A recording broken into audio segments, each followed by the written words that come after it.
Almost universally, ancient texts and spiritual traditions suggest that everything in our world is connected in ways perhaps that we're only beginning to understand. This field of energy, this subtle field of energy, is in fact described by Western scientists as a net or a web that creates what they call the underlying fabric of all creation. This field of energy has been here from the very beginning. It is an intelligent field, an intelligence that responds deeply to human emotion. We must feel the feeling as if the prayer has already been answered. And in that feeling, we are speaking to the forces of creation, allowing the world to respond to us, allowing this field, the quantum hologram, the mind of God, to respond to us with what it is that we are feeling within our hearts.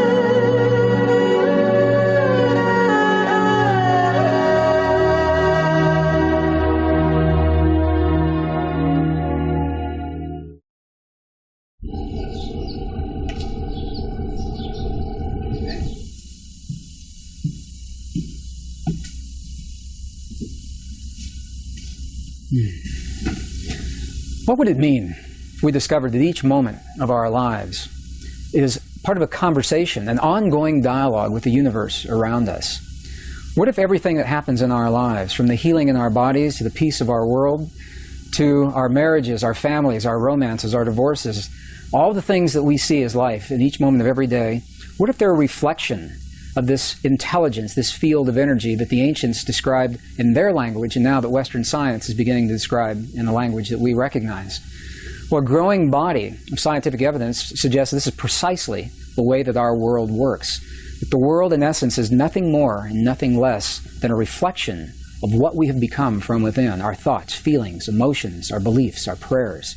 Princeton University physicist John Wheeler suggests precisely this concept in an interview recently. What he said was that we live in what he calls a participatory universe. That rather than thinking of the universe as something that's already created and that we're plopped down in the middle of it having these experiences, what Dr. Wheeler is suggesting is that the universe is a result of what we are doing in our lives. He says we're tiny patches of the universe looking at itself and creating itself along the way. Now this is a radical concept because it suggests that when we look into the world of the quantum atom for that most minute, ultimate particle, we may never find it. Because every time we look, the act of looking is consciousness, placing, creating, building something there for us to see. And when we look into the expanses, the vast expanses of our universe, searching for the very edge of what we call creation, we may never find it. Because the act of consciousness searching is the creative force that puts something in place. Well, growing body, scientific evidence suggests this is precisely the way our world works. And what we'll find as we discover through the experiments that have been done recently in the 20th century is that the ancients may have been very, very close, in fact, to describing precisely the way our world works in the language of another time. Between 1993 and the year 2000, a series of experiments were conducted in accredited scientific and academic institutions that are now supporting precisely the concepts that the ancients so clearly spelled out in the language of their time. 3 of these representative experiments are absolutely shaking the foundation of everything we now believe about physics and the way our world works, and are in fact suggesting that we are connected through this field of energy. The idea that there may be an all-permeating essence that connects everything is really not so new. Even in the world of science, the late 1800s, there was this tremendous spiritual revolution that was sweeping the earth. And at that time, there was a great debate as to whether or not this field actually exists. And during that time, it was called the ether field. In 1887, a very famous experiment was conducted to demonstrate once and for all, does this field exist or does it not exist? And based on the results of that experiment, Western science, specifically Western physics, has believed that everything that happens in our world is discrete, non-related, isolated. Things that appear to be happening in the same instant in time are simply coincidence.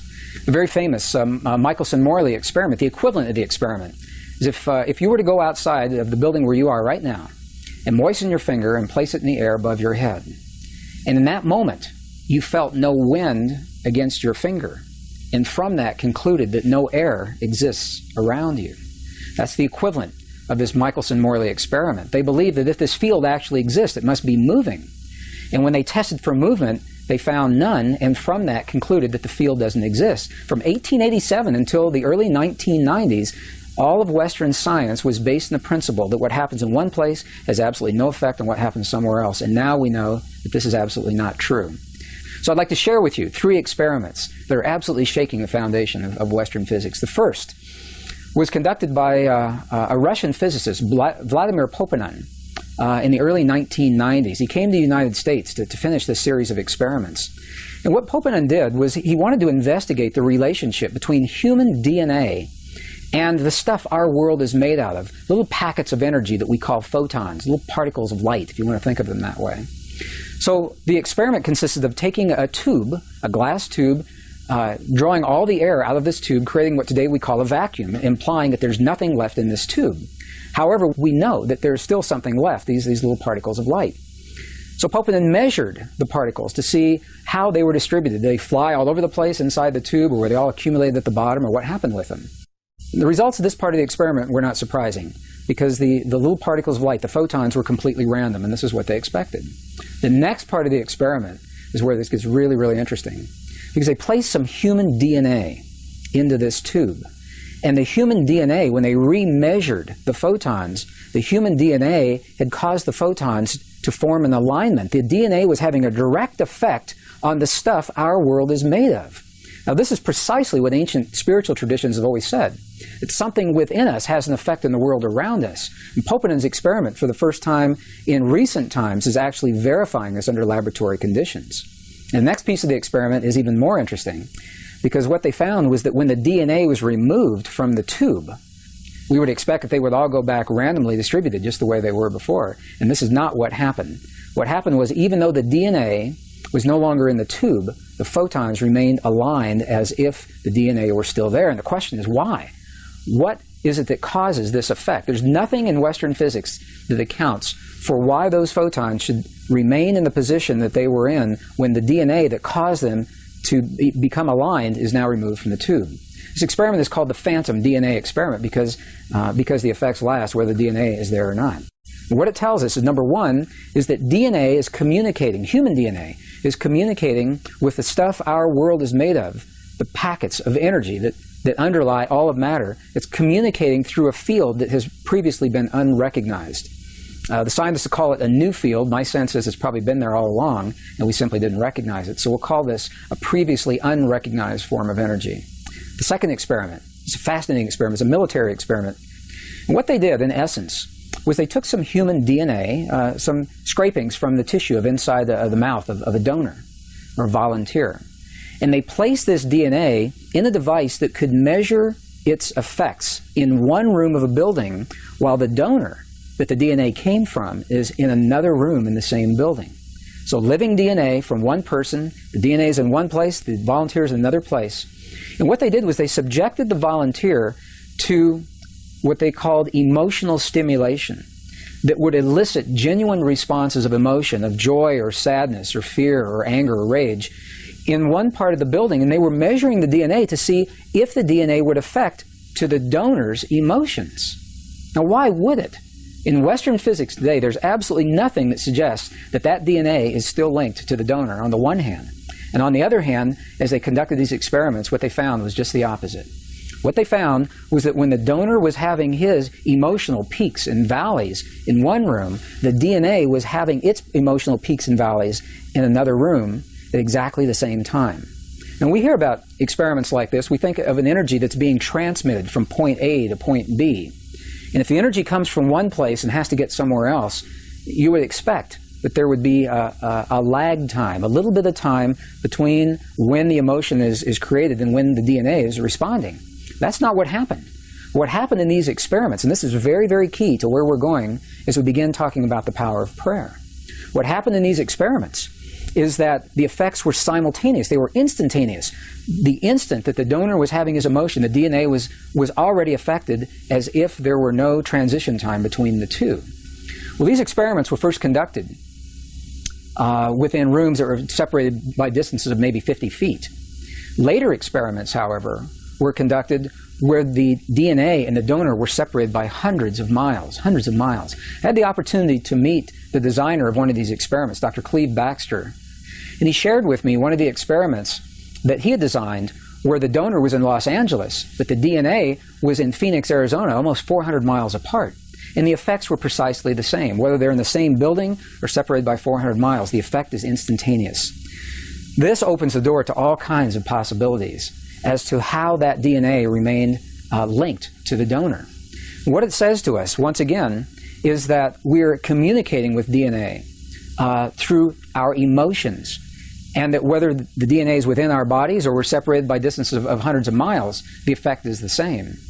We call this a non-local energy. It means it's everywhere all the time because the energy doesn't have to travel from point A to point B. So the third experiment was conducted again in the early 1990s by the Institute of Heart Math, a pioneering research organization based in Northern California that are exploring the human heart is much more than simply as a pump that moves blood through our bodies. And although our hearts do precisely that, it may be the least of what our hearts do. They're discovering that our hearts are the strongest magnetic field in our bodies, and the electromagnetic field that is produced by our hearts has an effect that extends well beyond our bodies. The Heart Math Institute had earlier discovered that around every human heart there is a field of energy shaped like a tube. It's called a tube torus, and extends between 5 and 8 feet beyond the human heart. And the question is, in this already acknowledged field, could there be another form of energy that is being carried by this field beyond our bodies? So they designed an experiment to test precisely this theory. This is no surprise. They took some human DNA, and they isolated the DNA and asked individuals that were trained to feel what are called coherent human emotions, very clear emotions of love, appreciation, compassion, or anger, rage, and hate, to have those feelings on demand. And as the people who were trained to have the feelings did so, they measured the way the DNA responded. And what they found was this. They found that in the presence of appreciation, love, compassion, forgiveness, the DNA became tremendously relaxed. And what we know from other experiments is that this relaxed state of DNA actually enhances our immune response. When you ask people what it is about the feelings of love and compassion that give us our high immune response, this may begin to tell us why, because the DNA is relaxed and actually allows certain portions of those little switches, if you want to think of them that way, to be enabled or turned on. And just the opposite is true as well. In the presence of anger, rage, hate, jealousy, DNA was tightened like a little knot, and it actually shut down in some instances. Those little switches depleted the immune response. Intuitively, we know this. We know that when people live in a state of jealousy or anger or rage, that it depresses those portions of our bodies, and just the opposite, love, compassion, understanding, forgiveness, that those kinds of things are enhanced. And now, perhaps for the first time, these experiments are beginning to help us to understand why. It's the effect of human emotion on what is called the conformation or the shape of the DNA in our bodies. And what these experiments showed, and what the lab results, the lab notes in the published papers actually described, was that very specific kinds of human emotion have the power to change the shape of the DNA in our bodies. This is an amazing thing to say, because what it says is that on demand, when we choose to elicit very specific kinds of feelings and emotions inside of our bodies, we actually have the power to change the way the DNA functions in our bodies. This is the beginning of an internal technology, perhaps a very ancient technology that was described in languages of our past that we're only beginning to understand. Well, each of these three experiments was interesting unto itself. In some instances, the researchers were not aware of the experiments that the other laboratories were doing. And these experiments are only representative. Other experiments have been conducted along the same lines, giving the same kinds of results. When you put them all together, however, rather than being interesting, isolated experiments, they begin to tell a story. And the story looks something like this. The first experiment, Vladimir Poponin's experiment, said that the DNA in our bodies has a direct effect on our world, on the physical stuff our world is made of on the energetic level. The last experiment shows that human emotion has the ability to change the DNA that's having an effect on the world around us. And the middle experiment, the one that was conducted by the United States Army, shows that whether we're in the same building or 400 miles apart, the effect is the same. We're not bound by space and time.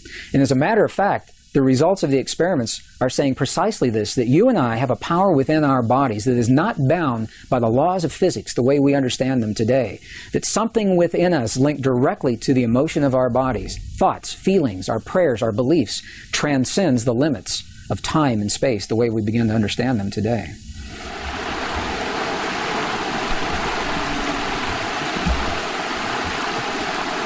Ancient traditions describe this in the language of their time. Not only do they say that we are connected to the world around us, just the way Western science is now discovering, they invite us one step further, and they say, here's how you apply it in your life.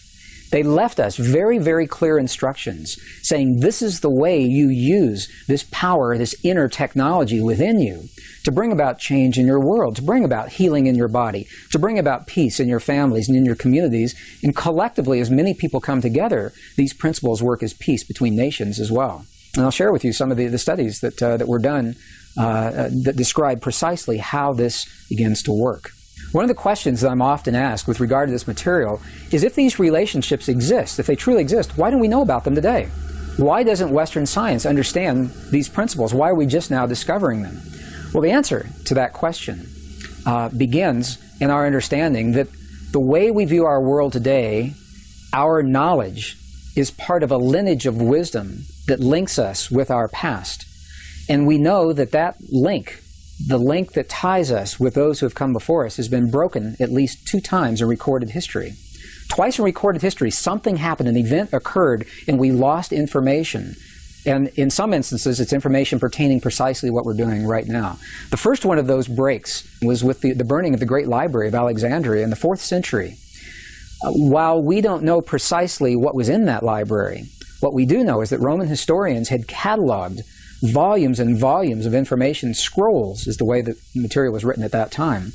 The Roman historian Callimachos, for example, cataloged over 536,000 scrolls in the Great Library of Alexandria before it was burned, and many of them were very ancient in that time, in the 4th century. And we know that the scrolls contain some of the most ancient documents of the Hebraic, ancient Hebrew traditions, of the Egyptian astronomical traditions, medical traditions, much of the wisdom that had been passed down from thousands of years earlier, describing our relationship to our world, to one another, and perhaps to something even greater. When that library burned, we know we lost tremendous amounts of information then. And the second time was with the edits of the Western biblical texts, the biblical traditions in the 4th century as well, in the year 325 AD. It was during this time in the early Christian traditions when the Emperor Constantine pulled together a council. And at that time, there was no biblical text, nice, neat, compiled text the way we see it today. It was a loose assemblage. Many of the texts were redundant. Some of them were poorly written. And very few people were able to access this material. And Constantine, in an effort to make it more accessible to a broad general audience, pulled together a council within the church and said, "Council, make me some recommendations. What should we leave in? What should we take out? How should we arrange this material?" And the result of that was what we call today our Western biblical text, biblical tradition. We know that at least 20 books were completely removed, and another 20 to 25 were tremendously edited, and the remaining texts were condensed and rearranged into what we see today as our biblical text. So as good as our Bible is today, the best biblical scholars will openly and freely admit that it is incomplete. And we know this because we're finding these documents in places like the Dead Sea Scrolls Library. This is why they were so controversial. When we found the Dead Sea Scrolls for the first time, we were able to see many of these books in their original form. Some of them hadn't been seen for 1,700 years. And interestingly, many of the books that were edited or taken out completely are precisely the documents that describe our relationship to the universe and the creation around us through the power of human emotion.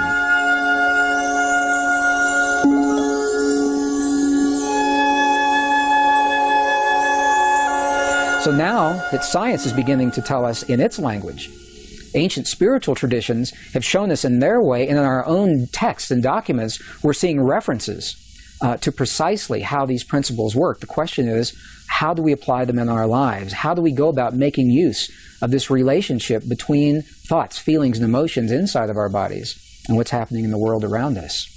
Well, perhaps the best place to begin is by defining what a thought and a feeling and emotion really are I've had this conversation with my mom many, many times. Mom always says to me, she goes, I always thought feelings and emotions were the same thing. And while they're closely related, there is a difference. So if we think of a chart, if you look at the ancient charts of the energy centers in our bodies, the chakra centers, if you will, what we see is the lower three energy centers of our bodies, they are closely associated with what we call the power of human emotion. And the ancients said we're capable of only two primary emotions. They said we're capable of the emotion of love, and whatever we believe the opposite of love really is, whether we think of that as fear or hate. And when you get really deep into the traditions, what we find is they're actually both polarities of the same force. So in those lower centers, the power of emotion, we have two primary experiences, love and whatever we believe the opposite of love really is. This is a power. It's a force that drives us forward in life, and it tears down the walls, knocks down the barriers that stand between us and the things that we hold dear in our lives. Emotion, however, is scattered. It has to be focused. You can think of it as a power. If you know people live strictly in their emotions, you know that sometimes their lives can be a little chaotic. Well, the emotions need to be focused, and this is where the power of thought or logic come in, and it's associated with the upper energy centers of the body. Thought is what gives focus or direction to the emotions. In other words, we have a thought about something. We have a thought about a cloudy day outside. And that thought, into that thought, we fuel the power of the emotion, either our love of that rainy day or our fear of what that rainy day may bring to us. And by doing so, when we marry the power of emotion with the direction of the thought, by virtue of that, we create a feeling. So feeling, by definition, is the union of emotion and the thought. And the one energy center, interestingly enough, that is not accounted for in all of the other systems, that remains unused in these ancient systems, is the heart center, and this is the one that is dedicated to the power of feeling. We feel in our hearts. So the feeling that we have in our hearts is the language that speaks to the field that Western science is now beginning to understand through their experiments. It's the power of human feeling that is the language that opens the door to the possibilities of what we create in our world. Well, scientists today, as they think about this field, it is so new, the idea is so new, that they've yet to agree even on a single term. Some scientists call this the quantum hologram. Some call it nature's mind. Dr. Ed Mitchell, former Apollo astronaut, calls this nature's mind. Scientists like Stephen Hawking call it the mind of God. As varied as the names appear to be, they're all speaking about essentially the same field, and they describe this field as a web or a net that underlies the fabric that links everything together. And it is this fabric, this web, this net, is what we speak to with the feelings in our bodies, with the feelings in our hearts. Ancient traditions not only recognized this relationship, they invite us one step further, and they left precise instructions in terms of how we apply this in our lives. In the late 1980s, I was an engineer working in the defense and aerospace corporations. I began exploring these concepts as an engineer, looking in the world around me to understand the history of those who have come before us. And it is that thinking that led me into the journeys of some of the most amazing places in the world, from the temples in Egypt, the Andes Mountains in Bolivia and Peru, into India and Nepal, the highlands of central China and Tibet, all through the American desert Southwest, searching for information and clues that would help us to understand how we relate to the world and how we can use this power of feeling, this power that speaks the language, the world around us. So as an engineer, when I began studying the principles of those who have come before us, the information that they left so that we could understand our relationship to the world around us and this ancient technology that today we call prayer, my thinking was that this kind of information would be best preserved in places that have been least disturbed by Western civilization. And this thinking led me into a journey, first time in 1998, into the highlands of central China, into Tibet, where we had the opportunity to explore 12 monasteries and 2 nunneries, speaking through the translators to those who actually live these principles in their lives. And this is the value of going to a place like Tibet, a living culture. We can go into temples in Egypt or temples, the Mayan temples in the Yucatan, and as fascinating as they are and as much information as they hold, the cultures that left that kind of information no longer exist. So at very best, we are speculating in terms of what they're saying to us. When we go into a monastery in Tibet, we can actually speak with the people who are there, and we can ask them, when we see your prayers on the outside, what are you doing on the inside? What happens? What happens to your body? What are you thinking? What are you feeling? What are you emoting? Well, it was in Tibet where I had the opportunity to meet with an abbot of one of the monasteries, and I asked him through the translator. Same thing we'd ask all of the monks and all of the nuns, and it was his answer that was so clear to me. And I asked him, when we see your prayers for 12 and 14 and 16 hours a day, when we see the mudras and the mantras and the bells and the bowls and the gongs and the chimes and the chants that you're doing in your prayers for so long on the outside, I said, what are you doing on the inside? What happens on the inside? And the abbot looked at me, and I like to think he was laughing with me. He may have been laughing at me, because he said through the translator again, he said, you've never seen our prayers, because a prayer cannot be seen. He said, what you have seen are the things that we do to create the feeling in our bodies. And the feeling is the prayer. Then he turned the question on me, and he said, how do you do it in your culture? How do you do this in your culture? And I began to think about the way we think about prayer in our culture today. When we lost the texts that describe how the power of emotion and feeling are actually the language that connect us with the universe and the creation around us, we began to believe that words are simply the prayers. If we say the right words, the right number of times, the right day of the year, the right time of day, that we've said the prayer. And as well-intentioned as those prayers may be, what we know is that there is a modality of prayer that carries us far beyond where simply offering the words will carry us.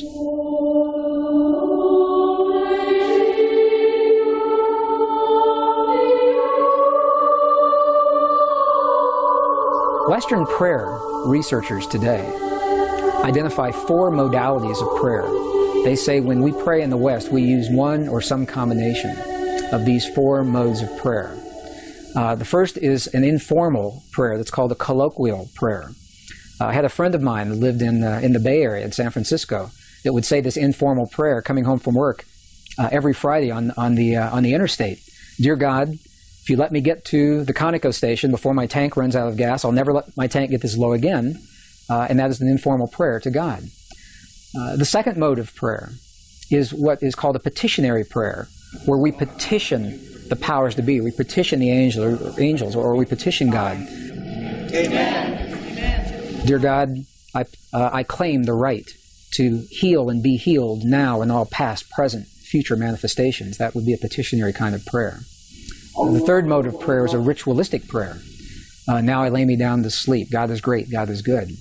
And the fourth mode of prayer is a prayer that has no words. It's simply a meditative prayer where we become aware of a presence around us and in the silence. And there's some dispute as to whether or not this is even a mode of prayer or not. But this is the way Western prayer researchers typically think of prayer in our world today. And as good as those modes are, and as well as they describe the way we pray, there's always been another mode, a fifth mode, that is not described in these modalities. And this is precisely what the abbot in Tibet was describing to us. He was describing a mode of prayer that's based in feeling. And he said, we must feel the feeling as if the prayer has already been answered. And in that feeling, we are speaking to the forces of creation, allowing the world to respond to us, allowing this field, the quantum hologram, the mind of God, to respond to us with what it is that we are feeling within our hearts. So, rather than praying and feeling powerless in a given situation, dear God, please let there be peace in the world, this mode of prayer invites us to feel as if we are participating in that peace, just as John Wheeler suggested, that we are part of all that we see. And as we feel the peace in our world or the healing in the bodies of our loved ones, we're actually empowering the field to mirror that back to us in a way that will bring those changes about in our lives and in our world. This is precisely what the abbot was saying to us in the monastery in Tibet. In the early 1990s, I had the opportunity to see this mode of prayer, this feeling-based prayer, enacted in a real-time situation. And I'd like to share the story because it perhaps best describes what otherwise is a nebulous concept regarding precisely how feeling-based prayer works in our lives. During the 1990s, early 1990s, the desert Southwest was experiencing one of the worst droughts in history. And a Native American friend of mine invited me to join him one day in a place in the high deserts of northern New Mexico to share in a prayer of rain. He didn't have to ask me twice. I said, "You bet, I'd love to participate and see what this prayer is all about." So we met at an agreed upon location, and we hiked through several 100,000 acres of beautiful high mountain desert sage until we came to a place that was so old. Even the people today don't know who built this place. It was essentially a stone circle, and each stone was placed just as it was by the hands of the ancestors so long ago. And it was in this place that my friend began his prayer. What he did was he removed his shoes, stepped into the circle in his bare feet. He honored all of his ancestors. He simply said, "All of my ancestors, all of my ancestors." Honored the four directions. He turned his back to me, held his hand in a prayer position, just a few seconds. And then he turned around and looked at me, and he said, "I'm hungry. Let's go get a bite to eat." And I said, "I thought you were going to share this prayer. I thought you were going to pray for rain." And he looked at me, and he said, "No." He said, "Because if we prayed for rain, rain could never happen. Because the moment you pray for something to occur, you've just acknowledged that it does not exist in that moment." And I thought about what he said. It made a lot of sense to me. If I say, "Dear God, please let there be peace in the world," what I'm saying in that moment is that peace isn't there. And I may inadvertently be empowering the very condition that I would like to change. And the same with a healing in my body or the body of my loved ones. So I asked my friend, I said, "If you didn't pray for rain just then, what did you just do? What happened when you closed your eyes and you turned your back to me just for those few moments?" And what he said was this. He said, "When I closed my eyes, I began to feel the feeling of what it feels like to have rain in our Pueblo village." He said, "I smelled the smells of what it smells like when the rain falls off the earthen walls of our buildings. And I felt the feeling of what it feels like with my naked feet in the mud. There's so much mud because there's been so much rain." And he said, "In that way, I opened the door to the possibility to bring rain into our world." Well, I think about this mode of prayer a lot.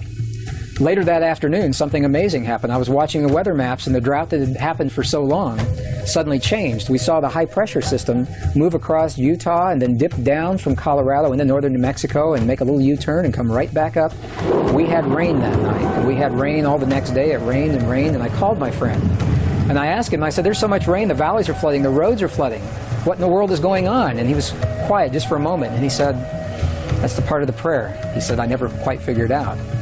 So I have no way of scientifically validating that my friend's prayer had anything to do with that rain. But the correlations are so high. We see it happen so many times, we know there is an effect.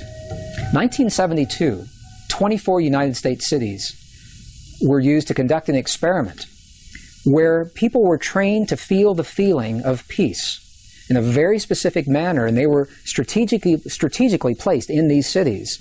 Each city had populations over 10,000 people. And these were documented in some of the very well-known TM studies that were done back in the early 70s.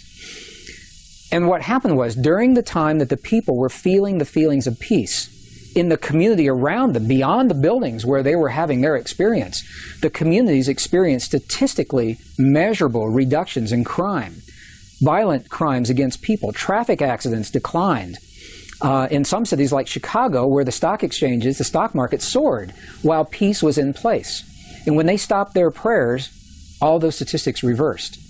And they did this time and time again to such a degree that the effect could be measured, and it was applied in an even greater experiment that was documented in the Journal of Conflict Resolution, 1988. And this was the experiment. It was called the International Peace Project in the Middle East. What happened during the Israeli-Lebanese War in the early 1980s, as a result of these earlier studies, people who were trained to feel the feelings of peace were positioned throughout the war-torn areas in Israel and Lebanon. And during the time, what the researchers called the window, the prayer window, when they were feeling, people that were trained to feel the feelings of peace in their hearts, when they were feeling those feelings, terrorist activities dropped to zero. Crimes against people declined. Emergency hospital room visits declined. And they tried doing these experiments different times of day, different days of the week to make sure it wasn't an effect of weeks or weekends or holidays, or different times of the month to make sure it wasn't an effect of lunar cycles affecting people. And when the studies were complete, what they found, although we may not know precisely why this effect happens the way it happens, we know the correlations are so high that when a certain number of people begin to feel the feeling of peace or healing in their bodies in one place, the effect carries into the community beyond the place where these people are. And it is so precise that we now know, the statisticians were able to determine precisely the number of people that are required to kickstart, to jumpstart this kind of an effect. So I'll share the formula, and then I'll describe what that formula means. The effect is first noticed when a certain number of people are participating. And that number, the minimum number, is the square root of 1% of a given population. So what does that mean? If you have a city of 1 million people, for example, you take 1% of 1 million on your little calculator, and then you take the square root of whatever that 1% was, and that number tells you how many people are necessary, the threshold number, to begin the effect. Obviously, the more people that participate, the greater the effect. For a city of 1 million people, that number is only about 100. In a world of 6 billion people, the square root of 1% of the given population is only about 8,000 people. 8,000 people, according to these studies, are the number of people, that's all that's required, to feel the feelings of peace in their hearts in a given moment in time, simultaneously, to kickstart, to jumpstart that consciousness linked through the field, as we know the field exists today, before that peace is felt in the world around us.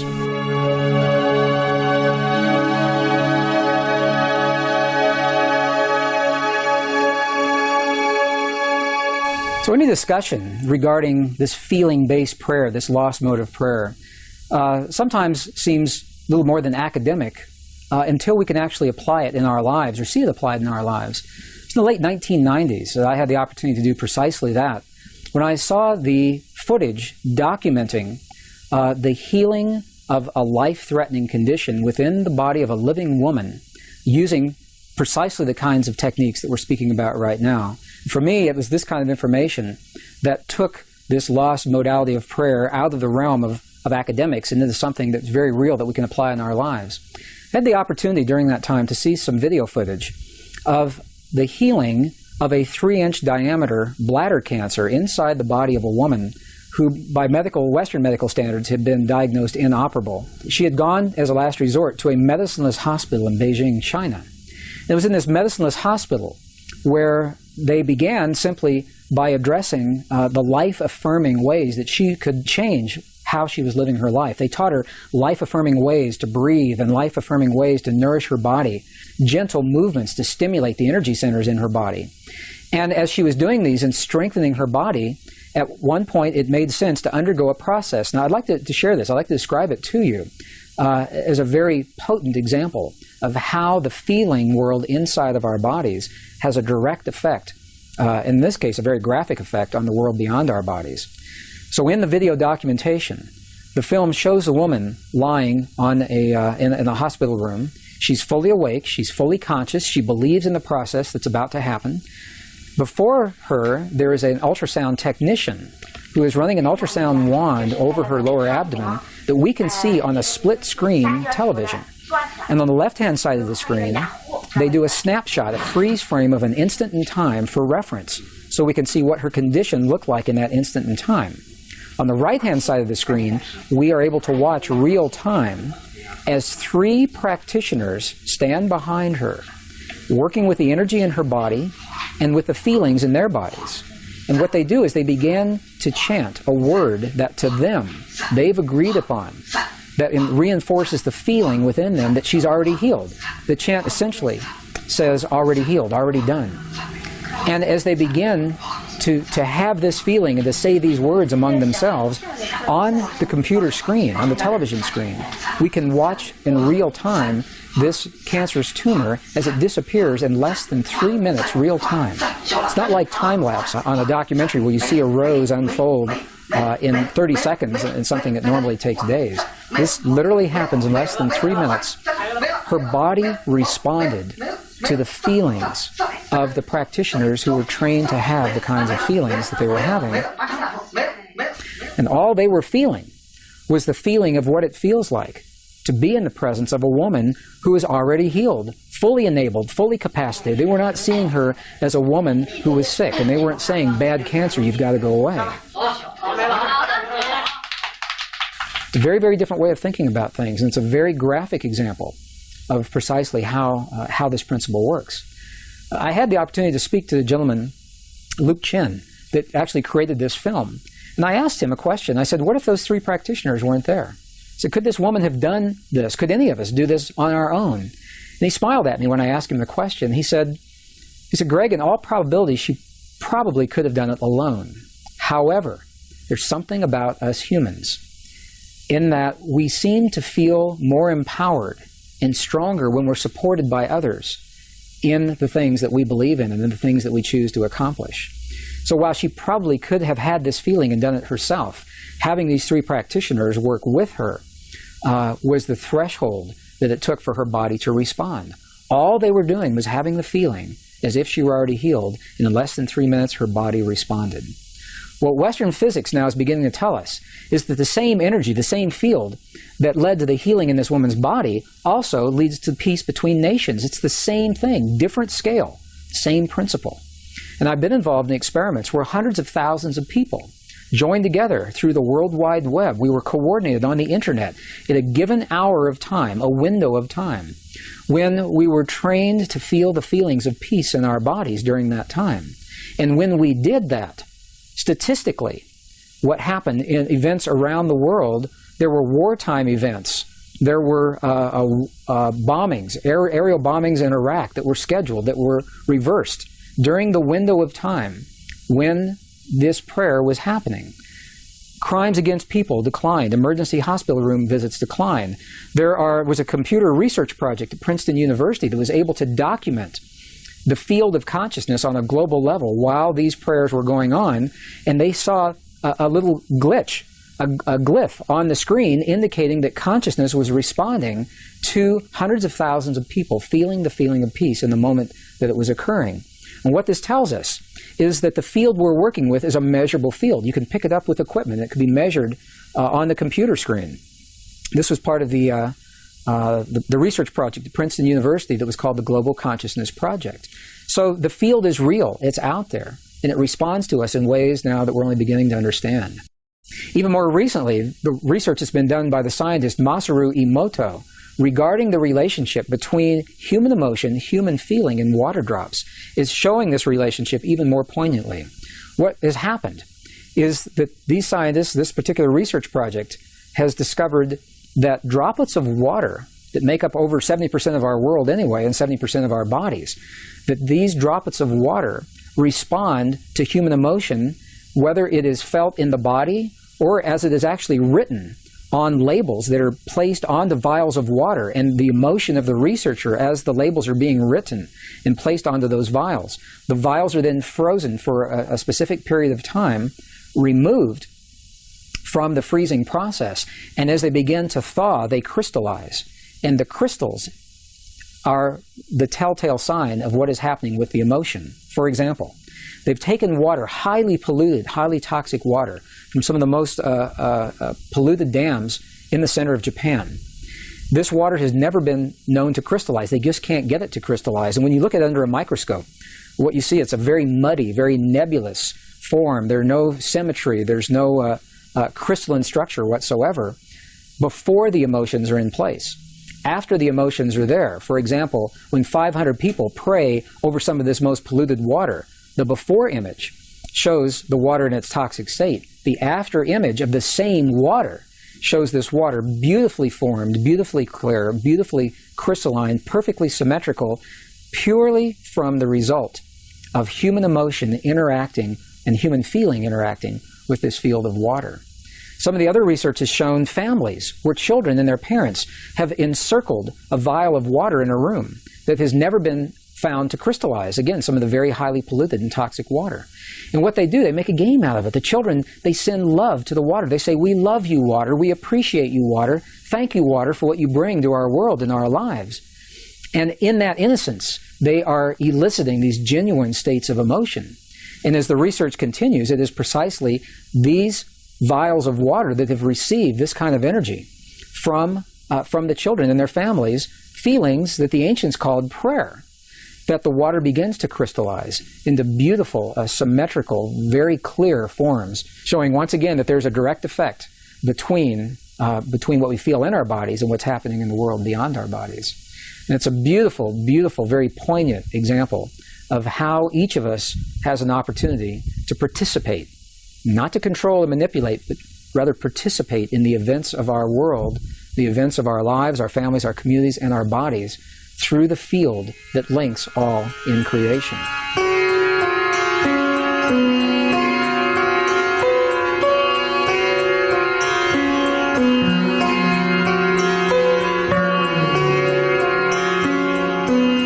One of the powerful principles, most powerful principles regarding the way this field works is the fact that the field appears to be holographic in nature. The definition of a hologram is that it's a pattern.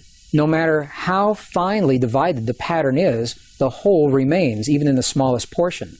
For example, a few years ago, there were bookmarks, shiny little foil strips, and when they were shown in direct light, that had an image of a rose fully in bloom, or the image of Mother Mary, or the image of a dolphin jumping over a pyramid. And in these bookmarks, if they were truly holograms, you could take and cut them into the smallest pieces, and then take the smallest one of those and cut it again and look at it under magnification, and the entire pattern would still remain even in the smallest piece. And I share this principle now because it appears that consciousness, our consciousness through this field, works precisely this way. What it means is that all of us, as smaller portions of a greater pattern, are connected. And the seemingly little things that we do in our lives day in and day out, the way we respond to one another at the family dinner table during our conversations, the way that we feel about the 6 o'clock news, the way that we respond to a driver that cuts us off on the freeway just before we get to our exit, in those seemingly insignificant moments of life, we are actually having a conversation with this field, the quantum hologram, the mind of God, individually. And when we put all of our little conversations together, that becomes the collective answer. The field mirrors back our collective love, our collective appreciation and gratitude, or our collective anger and rage and fear. So as we watch the events in our lives and our world unfold, and we ask ourselves, why are these things happening? And how can these things happen the way we see them? We might want to keep these principles in mind and ask yourself, do you see these principles that I've just described? Do you see them playing out in the world around you? And if so, if the principle works in one direction, it works in the other direction. As we begin to feel the feelings of the things that we choose to experience in our lives and our world, by definition, the hologram must mirror those things back to us. I hear from so many people that when we offer our prayers from within our bodies, that they need to be sent to the place that we choose for them to be. If we want prayers in the Middle East, that we have to send that energy there. Or if we want prayers of healing for our loved ones, that we somehow have to transmit from our bodies to where our loved ones actually are. Well, I know that these principles are well-intentioned. What the hologram says to us is that we don't have to send anything anywhere. It says that when we feel a feeling in our bodies, it already exists everywhere because we are part of that whole. Just like the pattern is complete, no matter how small we cut that bookmark, we are little pieces of this greater hologram, of this greater consciousness. And by virtue of simply feeling and using the energy to create what we choose within our bodies, it already exists everywhere all the time. Maybe you've had this experience. Have you ever gone to pick up the phone to call someone that you have an affinity for and found that they were already on the other end of the line? My mom and I have this experience. I try to call her at least once a week from wherever I am. It's not unusual for me to pick up the phone and find that she's either already there or her line's busy because she's calling me in that very moment. So when that happens, what is it that's occurring? How does the information get from where I am to where she is so that we're having that simultaneous connection? And I know almost everyone has had this experience before. And the quantum hologram, perhaps, the holographic principle, this is the answer to this question. It's because when we feel something in one place, to some degree that feeling is already existing in every other place. And to the degree that we can focus that feeling within our bodies and hone our ability to feel those feelings clearly in our hearts, rather than simply think them in our minds, to that degree, we have the opportunity for the kinds of healings that we see in the medicineless hospital, and for the effects that we feel inside of our bodies to be carried beyond our bodies into the world around us. So what does this information say to us today, really, about the way we live our lives and what we see happening in our world? Well, at the very least, what it says is that there's something out there. There's a field, a living intelligence that links, it connects everything in creation, excluding nothing. Whatever we see happening in our world, whatever we have happening in our bodies, we know by virtue of this principle that it's part of everything else. We know that we are linked to the field through what we call thought, feeling, and emotion. And specifically, the feelings in our hearts are the language that speak to the field. It's the language that the field recognizes. The field may not recognize the mental processes of language when we say, "Dear God, please let there be peace in our world." However, the field definitely recognizes the language of the feeling when we feel the feeling in our hearts as if that peace is already there. These are the principles, some of the most subtle and the most empowering principles that were left to us by the ancients in the language of their time. Today, 400 years after the birth of Western science, we're only now beginning to understand precisely the same principles. So while we may not fully understand everything there is to know about this field, where it comes from, or why it's there, we do know enough to apply in our lives the principles that we've seen work under laboratory conditions that the ancients left for us as well. From my perspective, this is a very empowering body of information, because it takes the idea of prayer beyond any religious or spiritual tradition and makes it an inner technology that's open to everyone, regardless of our beliefs, or our lifestyles, or our bloodlines, or our heritage, or how or where we choose to live our lives. What it says to us in every moment of life, we're having a feeling. And by virtue of that feeling, we're communicating to the world around us. So rather than seeing a prayer as something that we do every once in a while, when we'd like to change our world, and then we stop the prayer and get up and walk away, perhaps we can redefine prayer as the way that we feel in our lives, and because we're always feeling in every moment in life, life becomes the prayer. Life becomes the living prayer. We can always have the feelings of peace in our hearts, whether we're driving down the freeway or studying in our classroom or going to the mall or the airport. To some degree, we can feel that feeling of peace. Life becomes the prayer. And as we look at the world around us and we see a world that so many people is changing so very, very fast, some people feel the world is absolutely out of control, feel powerless to do anything about it. These subtle principles remind us that we're part of all that we see. The world around us is nothing more and nothing less than a reflection of what we have become from within. And in the language of those who have come before us, we're reminded that we must become the very things that we choose to experience in life. We must become the peace and the healing, the cooperation, the compassion, the love, the nurturing that we choose to experience in our lives. We must become those very things so that the field has something to mirror back to us. And in that way, we each are given the guidelines, hopefully, to help us to become better people. And as we become better people in that way, we build a better world.